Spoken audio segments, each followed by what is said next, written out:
वैदिक काल से भगवान सूर्य की उपासना का उल्लेख मिलता है। सूर्य को वेदों में जगत की आत्मा और ईश्वर का नेत्र बताया गया है। सूर्य को जीवन, स्वास्थ्य व शक्ति के देवता के रूप में मान्यता दी गई है। ऋषि मुनि ने उदय होते हुए सूर्य को ज्ञान रूपी प्रकाश बताते हुए सूर्य की साधना आराधना को अत्यंत कल्याणकारी बताया है। सूर्य देव की कृपा से ही पृथ्वी पर जीवन कायम है। सूर्य की ऊष्मा और प्रकाश पृथ्वी के लिए जीवन दायिनी है। इसके बिना हमारे पास भोजन, पेड़ पौधे, समुद्री जीव, सौर ऊर्जा और भी बहुत कुछ नहीं होता।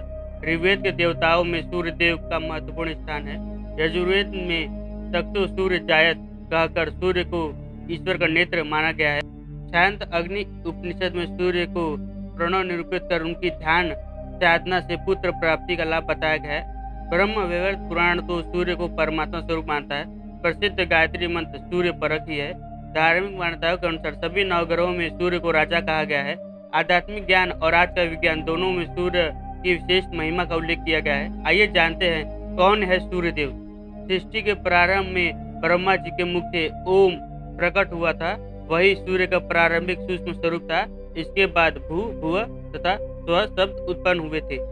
ये तीनों शब्द पिंड रूप में ओम में विलीन हुए तो सूर्य को स्थूल रूप मिला। सूर्य देव सृष्टि के प्रारंभ से भी पूर्व इस ब्रह्मांड में स्थापित है। फिर भी सनातन वैदिक ग्रंथों में उनका जन्म का उल्लेख मिलता है। पौराणिक कथाओं के अनुसार एक समय की बात है, दैत्यों और देवताओं में बहुत शत्रुता बढ़ गई। दैत्यों ने सभी देवताओं को स्वर्ग से निकाल दिया और स्वयं स्वर्ग पर शासन करने लगे। देवराज इंद्र ने यह बात अपनी माता अदिति को बताया। अदिति ने भगवान सूर्य को प्रसन्न करने के लिए कठोर तपस्या की। उनकी तपस्या से प्रसन्न होकर भगवान सूर्य ने उनसे वरदान मांगने को कहा। अदिति ने उनसे कहा कि आप मेरे पुत्र के रूप में उत्पन्न हुए। सूर्य देव ने तथास्तु कह दिया और अंतर ध्यान हो गए। एक बार अदिति और उनके पति प्रजापति कश्यप में किसी बात को लेकर मतभेद हो गया। माता अदिति उस समय गर्भवती थी। प्रजापति कश्यप ने उनके गर्भ में पल रहे बालक को मृत कह दिया। उसी समय माता अदिति के गर्भ से एक तेज पुंज निकला और भगवान सूर्य प्रकट हुए और कहा कि आप दोनों इस पुंज का पूजन प्रतिदिन करें। समय आने पर इस पुंज से एक पुत्र रतन जन्म लेगा और आपके सारे दुखों को दूर करेगा। अदिति और प्रजापति कश्यप ने उस पुंज का पूजन प्रतिदिन किया और उस पुंज से एक पुत्र ने जन्म लिया। प्रजापति कश्यप ने अपने उस पुत्र को विवस्वान नाम दिया। देवासुर संग्राम में सभी दैत्य विवस्वान के तेज को देखकर भाग खड़े हुए और स्वर्गलोक पर पुनः देवताओं का शासन शुरू हुआ।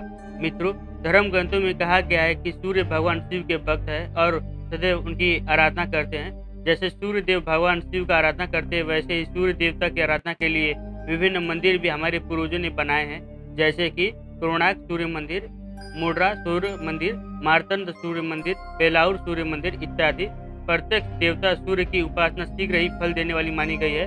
भगवान भास्कर यानी सूर्य देव की साधना आराधना से अक्षय फल मिलता है। सच्चे मन से की गई साधना से प्रसन्न होकर भगवान भास्कर अपने भक्तों को सुख, समृद्धि एवं अच्छी सेहत का आशीर्वाद प्रदान करते हैं। सूर्य देव सदैव 7 घोड़े वाले रथ पर विराजित रहते हैं। धार्मिक मान्यताओं के अनुसार इस 7 घोड़े का संबंध सप्ताह के 7 दिनों से माना गया है। इसके अलावा यह भी माना गया है कि सूर्य देव के रथ में जुड़े 7 घोड़े इंद्रधनुष के 7 रंगों को भी दर्शाते हैं। वही सूर्य की किरणें में 7 तरह की रोशनी पाई जाती है, जिन्हें यह 7 घोड़े दर्शाते हैं। सूर्य देव के रथ के सारथी अरुण है, जो भगवान विष्णु के वाहन गरुड़ के छोटे भाई हैं। सूर्य देव के रथ में 7 घोड़े शक्ति और स्फूर्ति का प्रतीक माने जाते हैं, जिससे हमें यह प्रेरणा मिलती है कि सदैव अच्छे कर्म करते हुए आगे बढ़ना चाहिए। मित्रों, आशा करता हूँ वीडियो आपको पसंद आया होगा। अगर पसंद आया तो शेयर जरूर कीजिए, जिससे सूर्य देव की महिमा प्रचार हो सके, सनातन धर्म का प्रचार हो सके।